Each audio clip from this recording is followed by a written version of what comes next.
अस्सलामुअलैकुम। Muzammil सोवर्दी official YouTube channel के साथ मैं हूँ आपकी मेजबान इकरा रियाज। हमारे साथ मौजूद है मुज़म्मिल सोवर्दी। अस्सलामुअलैकुम sir, welcome to the show. क्या हाल है आपका? वालेकुम सलाम। बिल्कुल ठीक। आप सुनाएं, कैसी तबीयत है आपकी? मैं ठीक हूँ, अल्लाह पाक का शुक्र है। आई एम श्योर हमारे नाज़रीन भी तो सर खैर आफियत से होंगे। सर ब्लॉग का आगाज करेंगे, सबसे पहले बात करेंगे केपी सेनेट इंतखाबात की। तो आखिरकार शोर शराबा खत्म हुआ। सेनेट इंतखाबात जो तयशुदा मंसूबा था उसके तहत हुए हैं और कोई भी बड़ा अपसेट देखने को नहीं मिला। लेकिन सर खान साहब के जो सिपाही हैं खुर्रम जीशान, उनको तो एक भी वोट नहीं मिला। वो एक भी वोट नहीं ले सके। ओवरऑल आप इसको कैसे सम अप करेंगे? इसका मतलब है तहरीक इंसाफ में कोई नजरियाती सियासत नहीं है। हम्म। इसका मतलब है तहरीक इंसाफ में कारकुन की कोई इज्जत नहीं है। इसका मतलब है तहरीक इंसाफ के अंदर कारकुनों की कोई एमपीए किसी कारकुन को वोट डालने के लिए तैयार नहीं है। ठीक है ना। टेक्निकल बात यह है कि तहरीक इंसाफ के तमाम एमपीएस ने एस्टेब्लिशमेंट के फार्मूले पर वोट डाले हैं। ये हम्म। जो 6-5 का फार्मूला था, ये एस्टेब्लिशमेंट का फार्मूला था। अगर तहरीक इंसाफ के वोट इस इलेक्शन में नहीं टूटे तो उसकी वजह यह थी कि तहरीक इंसाफ ने एस्टेब्लिशमेंट के फार्मूले के मुताबिक इलेक्शन लड़ा। अगर तहरीक इंसाफ अपनी अददी अक्सरियत पर इलेक्शन लड़ती तो 8 या 9 सीटें जीत सकती थी। लेकिन उसको एस्टेब्लिशमेंट ने जब उन्हें बताया कि अगर आप इलेक्शन लड़ेंगे तो हम आपके 30-35 वोट टूटे हुए हैं वो ले लेंगे। खुद गंडापुर कहते रहे कि मेरे वोट टूटे हुए हैं, मैं उनको रोकने के लिए ये इत्तेहाद कर रहा हूं ऑपोजिशन के साथ। आप एक बात समझें, एक तो ये तय हो गया कि तहरीक इंसाफ का कोई एमपीए किसी सियासी कारकुन को वोट डालने के लिए तैयार नहीं। एक ये तय हो गया कि तहरीक इंसाफ का कोई एमपीए कोई नजरियाती एमपीए नहीं है। तीसरा ये तय हो गया कि तहरीक इंसाफ के सारे एमपीए एस्टेब्लिशमेंट के साथ तय हैं और एस्टेब्लिशमेंट का फॉर्मूला जीत गया है। ये 6-5 का फॉर्मूला एस्टेब्लिशमेंट का फॉर्मूला था। ये सीट एडजस्टमेंट एस्टेब्लिशमेंट का फॉर्मूला था। ये पीटीआई के कैंडिडेट एस्टेब्लिशमेंट के कैंडिडेट थे। ये एटीएम्स थे इमरान खान के। तो इसलिए मेरे ख्याल में ये एस्टेब्लिशमेंट का फॉर्मूला था और एस्टेब्लिशमेंट जीत गई। सर आगे बढ़ेंगे, बात करेंगे कि आतिफ खान साहब की जानिब से पोलिंग खत्म होने से एग्जैक्ट 1.5 घंटा पहले एक ट्वीट शेयर की गई। उसमें लिस्ट दिखाई गई और फिर कहा कि ये वो लिस्ट है जो कि खान साहब से कभी शेयर नहीं की गई। तो सर ये जो लिस्ट उनको दिखाना याद आई, ये 1.5 घंटा पहले ही दिखाना क्यों याद आया? पहले भी तो वो दिखा सकते थे ना। सर वो भी एस्टेब्लिशमेंट के आगे सरनगू थे। आतिफ खान की खामोशी ये जाहिर करती है कि उनको भी इस्टेब्लिशमेंट का इशारा था कि आपने इलेक्शन के दौरान बोलना नहीं है। ये तो शहीदों में नाम लिखाने वाली बात है ना। आपने 1.5 घंटा पहले एक लिस्ट शेयर कर दी, वोटिंग खत्म हो चुकी थी। उस वक्त उस लिस्ट के शेयर करने की कोई वैल्यू नहीं थी। आप सबसे बड़ी बात देखें, तहरीक इंसाफ में कारकुनों की या नजरिए की अलामत तो मुराद सईद है ना। जी। पूरी इलेक्शन कैंपेन में मुराद सईद ने किसी सियासी कारकुन के हक में कोई आवाज उठाई?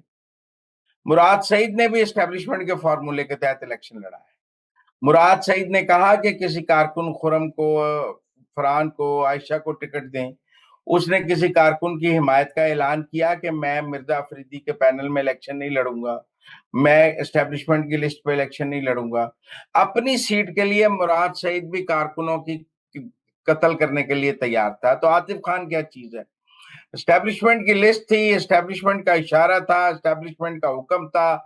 आतिफ खान, मुराद सईद, गंडापुर सब सरनगू, बैरिस्टर गौर, सलमान अकरम राजा, शेख वकास अकरम सब एस्टेब्लिशमेंट के आगे खड़े नजर आए। और इमरान खान ने भी कहा कि एस्टेब्लिशमेंट के साथ मिलकर इलेक्शन लड़े, वरना नहीं हो सकता था। अगर इमरान खान ये कहता कि हमने सब सीटों पर इलेक्शन लड़ना है, 9 की 9 सीटों पर इलेक्शन लड़ेंगे, तो ये एडजस्टमेंट नहीं हो सकती थी। ये इमरान खान की मर्जी से हुई है और इमरान खान के हुक्म पर हुई है कि एस्टेब्लिशमेंट के मुताबिक लड़े। तो सर जो वो कह रहे हैं कि खान साहब के साथ तो ये लिस्ट ही नहीं शेयर की गई थी, फिर आपने जैसे अभी मुराद सईद का जिक्र किया, तो सर अब फिर अगर वो एस्टैब्लिशमेंट के फॉर्मूले पर उन्होंने अमल किया है, तो सर आपको क्या लगता है कि उनका मुस्तकबिल क्या है? हमने देखा कि वो कितनी अरसे से मफरूर है। देखिए, अभी तो इसहाक डार साहब भी बहुत अरसा लंदन बैठे रहे थे, उन्होंने हलफ नहीं लिया था। चौधरी निसार साहब ने भी हलफ नहीं लिया था 4 साल। मुराद हम्म। सईद साहब ने आज एस्टेब्लिशमेंट को दोस्ती का पैगाम दिया है। एस्टेब्लिशमेंट के फॉर्मूले के तहत इलेक्शन लड़के उन्होंने आज एस्टेब्लिशमेंट के आगे टेक्निकली देखिए, वरना वो फरहान की, जिशान की हक में ट्वीट कर सकते थे, वीडियो कर सकते थे कि कारकुनों को वोट टिकट दिया जाए, 9 मई के कारकुनों को टिकट दिया जाए, वो वीडियो कर सकते थे कि मिर्जा अफरीदी को टिकट ना दिया जाए, वो खामोश रहे क्योंकि उनको पता था कि खान भी खामोश है। लिहाजा उन्होंने आज अपनी तरफ से दोस्ती का हाथ बढ़ाया है। अब इसमें कितना वक्त लगता है ये देखने की बात है, कब उनकी जमानतें होती हैं, कब वो आते हैं। तो सर खान साहब की खामोशी की वजह क्या है? खान साहब भी आमीन थे कि ठीक है, मतलब उनके एटीएम इसमें से आ रहे थे तो वो खान साहब ने आमीन किया इस सारे को। मैं नहीं मानता ये खान साहब की मर्जी के बगैर हुआ है, ये खान साहब की मर्जी से हुआ है सारा कुछ, और उनकी मर्जी शामिल थी इसमें। अगर खान साहब की मर्जी शामिल नहीं थी तो जिन्होंने ये किया है खान साहब उन्हें पार्टी से निकाल कर दिखाएं। खान साहब ऐलान करेंगे, ये अब जब भी उनसे मुलाकात हो वो ये कहें कि ये एडजस्टमेंट मेरे से पूछे बगैर हुई है, मैं गंडापुर को इस्तीफा देने का कहता हूँ। वो कहें मैं बैरिस्टर गौहर को इस्तीफा देने का कहता हूँ। वो सियासी कमेटी तोड़ दें। ये तो पूरी पीटीआई ने इस फार्मूले को आमीन कहा है यार। तो फिर पूरी पीटीआई ने खान और एस्टेब्लिशमेंट और पीटीआई एक ही पेज पे नजर आए हैं मुझे इस सेनेट इलेक्शन। एक ही पेज पर नजर आए हैं सेनेट इलेक्शन में। आगे देखते हैं क्या होगा। सर आप बात करेंगे कि जो मखसूस नशिस्तों पर जिन्होंने हल्फ नहीं लिया था वो भी सर खुश नजर आए, खुशी खुशी वोटिंग में उन्होंने हिस्सा लिए। तो ये जो बाबर सलीम सवाती साहब का रवैया है, इस बारे आप क्या कहेंगे? तो सर वो बाबर सलीम सवाती साहब was just playing with the gallery. Gandapur और बाबर सलीम सवाती जो हैं वो सिर्फ अपने कारकुनों को और अपने सोशल मीडिया को बेवकूफ बना रहे थे हलफ ना लेकर। उनको पता था हलफ हो जाना है, वोट हो जाना है, टिकट हो जाना है। एस्टेब्लिशमेंट उनके साथ इन पे एक पेज पर थी, उन्हें पता था किसको इलेक्शन हो जाना है, चीफ जस्टिस किसी को नामजद कर देगा। गोंग जिसे हम पंजाबी में कहते हैं ना, गोंगलुआ तो मिट्टी चाड़ना। Technically they are playing with the gallery. वो अपने सोशल मीडिया के ट्रॉल्स को जस्टिफाई कर रहे थे कि देखें हमने तो हलफ नहीं लिया। बाकी आप देखेंगे आगे उनको तनख्वाहें भी मिलेंगी, वो असेंबली के इजलासों में भी शिरकत करेंगे 24 वाले दिन, सब कुछ होगा। Babar Saleem Swati was on board. Budget पे नहीं आपने देखा था Babar Saleem Swati was on board जब खान साहब की मर्जी के बगैर बजट पास हुआ है। तो इसलिए बाबर सलीम सवाती और गंडापुर दोनों एस्टेब्लिशमेंट के साथ ऑन बोर्ड है।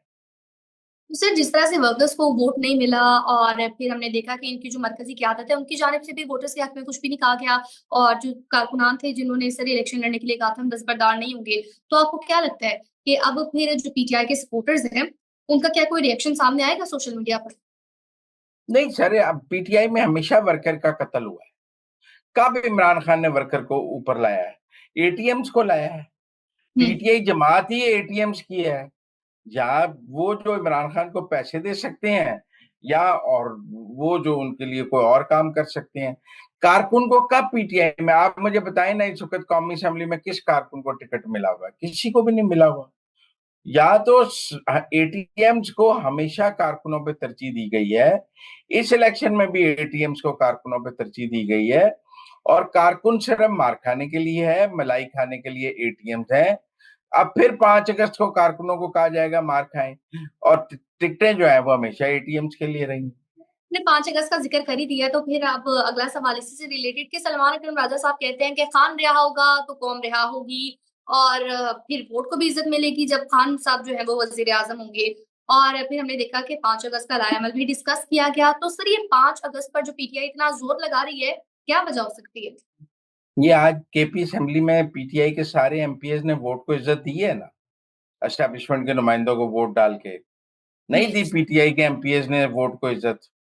हम्म। और जहां तक 5 अगस्त की बात है, देखें 5 अगस्त बड़ा ट्रिकिश डे है। हम्म। 5 अगस्त को बांग्लादेश में हसीना वाजिद की हुकूमत खत्म हो गई थी और उनकी सियासत भी खत्म हो गई थी। 5 अगस्त को कश्मीर मोदी ने कश्मीर का आर्टिकल 370 खत्म किया था। 5 अगस्त को इमरान खान गिरफ्तार हुआ था। तो लिहाजा 5 अगस्त एक खतरनाक तारीख है। इस दिन खान साहब की ये सियासत का धड़न तख्ता भी हो सकता है। पहले 26 नवंबर को खान साहब की सियासत को नाकाबिले तलाफी नुकसान हुआ है। अब भी ये बहुत खतरनाक दिन हो सकता है। मुझे लगता है कि रेस्ट्रेंट का मुजाहरा करेगी पीटीआई, एक हाथ से आगे नहीं जाएगी, वरना उन्हें पता है कि उनका ज्यादा नुकसान हो सकता है। तो सर ये जो हमारा हसन साहब कहते हैं कि पीटीआई और एस्टैब्लिशमेंट में कुर्बतें बढ़ रही हैं गैर महसूस तरीके से, तो आपको क्या लगता है कि 9 मई के मुकदमात की अगर हम बात करें तो वो भी तो जेर इल्तवा का शिकार है, क्या ये उसने इत्तेफाक है? नहीं, मेरे ख्याल में 9 मई के मुकदमात में सजाएं होना शुरू हो जाएंगी। कुछ वकला जो हैं वो डिलेइंग टैक्टिक्स इस्तेमाल कर लेते हैं, कुछ गवाहों पे जिरह लंबी हो जाती है। ट्रायल मुकम्मल करना एक ट्रिकिश काम है और टाइम टेकिंग काम है। मैं नहीं समझता कि उसमें 9 मई कोई इशू है। ये दुरुस्त है कि एस्टेब्लिशमेंट की हालिया सेनेट के इलेक्शंस में एस्टेब्लिशमेंट के साथ अंडरस्टैंडिंग हुई है पीटीआई की, और केपी में पीटीआई ने एस्टेब्लिशमेंट की अंडरस्टैंडिंग से इलेक्शन लड़ा है और अपनी 2 सीटें सरेंडर की हैं। वो 8 हम्म। सीटें जीत सकते थे, तो उन्होंने 6 ली हैं। 2 हम्म। सीटें उन्होंने एस्टेब्लिशमेंट के आगे सरेंडर की हैं। लेकिन मुझे नहीं लगता कि ये और इस अंडरस्टैंडिंग की इमरान खान ने इसकी हिमायत की है। लेकिन मुझे अभी इमरान खान की रिहाई नजर नहीं आ रही है। अभी इमरान खान का कोई गारंटर एस्टेब्लिशमेंट को अवेलेबल नहीं है कि वो बाहर निकलकर ठीक तो बिहेव ग्रेट करेंगे। तो इसलिए जब तक इमरान खान का कोई गारंटर अवेलेबल नहीं होगा, मुझे उनकी रिहाई नजर नहीं आती। आ सकता है। जी। आप बताएं कि क्या कोई गारंटर आ सकता है नहीं, आप। अभी तो कुर्रा एयर पे इस वक्त इमरान खान का कोई गारंटर अवेलेबल नहीं है। ओवरसीज से भी कोई नहीं। मैं कह रहा हूँ जमीन पर कोई गारंटर अवेलेबल नहीं है। मैं सारी दुनिया को सामने शामिल करके कह रहा हूँ कि कोई भी गारंट बंदा इमरान खान की पूरी दुनिया में से गारंटी देने को तैयार नहीं। सर मुआवजे तो होते हैं। मुआवजा तो फिर बहुत कुछ हो सकता है। मुआवजा हो सकता है कल आसिम मुनीर साहब ना हो। मुआवजा हो सकता है कि मेरा मतलब है कि जियाउल हक के त्यारे में 7 जरनैल इकट्ठे मर गए थे। मुआवजा ही हो गया था ना, फिर उसके बाद बेनजीर इक्तदार में आ गई थी। तो चले सर। पाकिस्तान की सियासत में मुआवजे बहुत हुए हैं, और अब भी मुआवजे जो हैं वो हम उन मुआवजों की तलाश में हैं, लेकिन फिलहाल हकीकत में मुझे मुमकिन नजर नहीं आता। चले सर फिर आगे बढ़ते हैं, हम बात करेंगे आफिया सिद्दीकी रिहाई केस की। तो सर जस्टिस सरदार एजाज इसहाक ने वजीर आजम शहबाज शरीफ और वफाकी काबीना को तौहीने अदालत का नोटिस जारी कर दिया है। और फिर एक तरफ ये भी तासुर दिया जाता है कि इस्लामाबाद में हुकूमती जज भरे हुए हैं, तो ये वजीर आजम को नोटिस जारी कर रहे हैं। तो इस पर आप ओवरऑल क्या कहें? मैं समझता हूँ ये जुडिशियल एक्टिविज्म है। देखिए, आफिया सिद्दीकी को पाकिस्तान हुकूमत की कैद में तो है नहीं कि वजीर हम्म। आजम उन्हें रिहा कर सकता है। उन्हें अमेरिका की एक अदालत ने 86 साल कैद दी हुई है, वो अमेरिका में कैदी है। अमेरिकी हुकूमत की मर्जी है कि वो उनको पाकिस्तान के हवाले, जैसे पाकिस्तान में कलभूषण यादव कैद है ना, हम्म। भारत कहता होगा ना कि वो हमारा शहरी है, वो वापस पाकिस्तान से लाया जाए। भारत हम्म। ला सकता है क्योंकि पाकिस्तान की अदालतों से उसको सजा हुई है। तो मैं समझता हूँ जज साहब ने जुडिशियल एक्टिविज्म किया है। जज साहब ने हदूद से तजावुज किया। बताएं, वजीर आजम पाकिस्तान आफिया सिद्दीकी को अमेरिका से कैसे वापस ला सकता है?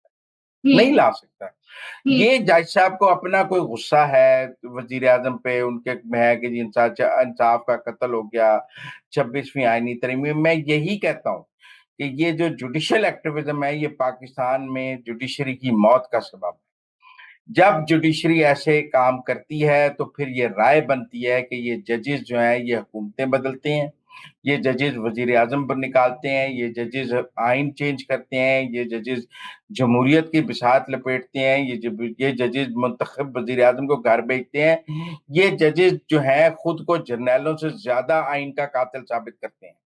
ये जो आज का हुक्म है कि हम्म। तौहीन अदालत पूरी काबीना ते ला दो और वजीर आजम थे कि जी आफिया सिद्दीकी को वापस नहीं लाए, भाई जज साहब में अगर हिम्मत है तो फिर डोनाल्ड ट्रंप थे तौहीन अदालत ला दें।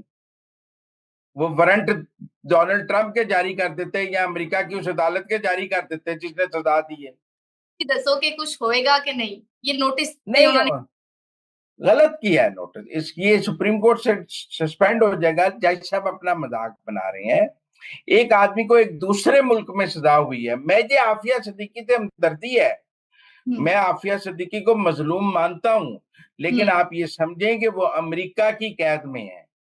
आप उन्हें अमेरिका की कैद से वजीर आजम पाकिस्तान नहीं रिहा करा सकता। आप बेशक वजीर आजम को कहें तुम खत लिखो, भाई वो अदालत के हुक्म पे क्यों खत लिखे? दो मुल्कों के ताल्लुकात हैं, उसको पता है कब लिखना है कब नहीं लिखना।